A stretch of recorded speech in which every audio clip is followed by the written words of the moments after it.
Welcome, my dear students. I shall teach you about auxiliary verb. प्यारे बच्चों, आज मैं आप लोगों को ऑक्सिलरी वर्ब के बारे में बताऊंगा। मैंने अपने चैनल पर जो पिछला वीडियो डाला था उसमें हमने आपको वर्ब के बारे में बताया, वर्ब कितने प्रकार के होते हैं इसके बारे में बताया कि वर्ब 3 प्रकार के होते हैं, ट्रांजिटिव, इंट्रांजिटिव और ऑक्सिलरी वर्ब।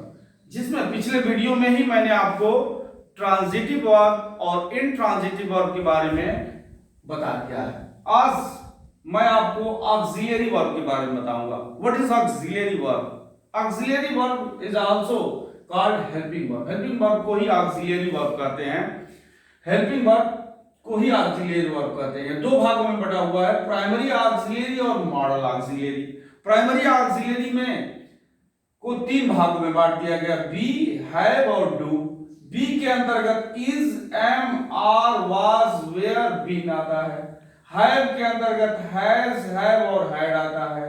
डू के अंतर्गत डू, डज और डिड आता है।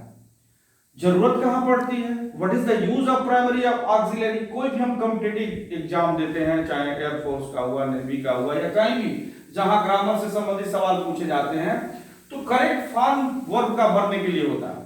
जैसे आता है fill the correct form of the verb. अब उसमें आपको ये उदाहरण दे दिया जाएगा, राम रीडिंग बुक, और यहां ब्रैकेट में दे दिया गया बी। बच्चे यहां कंफ्यूज हो जाते हैं कि बी अगर लिखा हुआ है, बी दिया गया है, तो बी में से हमको क्या भरना है? तो या तो बी भर देते हैं या बीन भर देते हैं। जबकि बी के का मतलब हो गया कि is, am, are, was, were और बीन में से किसी को भरना है। Is, am, are, was, were and been में से किसी को भरना है। जैसे राम इज रीडिंग बुक, यहां आपको इज भरना है। यही कंफ्यूजन हो जाता है। तो this is the main use of primary auxiliary and model auxiliary. Primary auxiliary के अंतर्गत बी है और डू आता है, उसके अंतर्गत ये आ जाता है। और दूसरा होता है model auxiliary.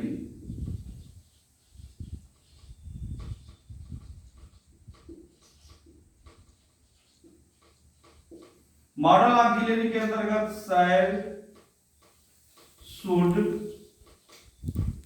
Will, would, can, could, dare, etc. ये आ जाता है मॉडल ऑक्सिलरी के अंतर्गत। इसी तरह के सवाल आएंगे और आपको इस तरह से वर्ब का फॉर्म फिलअप करना होगा। पुनः एक बार समझ लीजिए, क्रिया वह शब्द है जो संज्ञा या सर्वनाम के द्वारा किए गए कार्यों को प्रकट करती है। यह मुख्यतः 3 प्रकार की होती है। पहला सकर्मक क्रिया, दूसरा अकर्मक क्रिया और तीसरा ऑक्सिलरी वर्ब, जिसे हेल्पिंग वर्ब कहते हैं, सहायक क्रिया। ऑक्सिलरी वर्ब 2 प्रकार के हो जाते हैं, प्राइमरी ऑक्सिलरी और मॉडल ऑक्सिलरी। प्राइमरी ऑक्सिलरी को 3 भागों में बांटा गया है, बी, हैव और डू। और मॉडल ऑक्सिलरी को shall, should, will, would, can, could और डेयर और भी क्रियाएं आती हैं मॉडल ऑक्सिलरी के अंतर्गत। तो ये रहा प्राइमरी ऑक्सिलरी और ये रहा मॉडल ऑक्सिलरी। मेरे ख्याल से आप लोग बेहतर तरीके से क्रिया को समझ चुके होंगे, क्रिया क्या होता है और इसका प्रयोग हम कहां करेंगे। मैंने आपको बताया इसी तरह का क्वेश्चन आता है, कोई भी कॉम्पिटिटिव एग्जाम हो, चाहे एयरफोर्स का हो, नेवी का हो, या जहां पर ग्रामर से संबंधित सवाल पूछे गए हों, वहां वर्ब का फॉर्म फिलअप करने के लिए होता है। जैसे यहां अगर हैव आ गया, मान लीजिए यहां पे बी के जगह पे हैव आ गया। अगर बी के जगह पे हैव आ गया तो क्या करेंगे?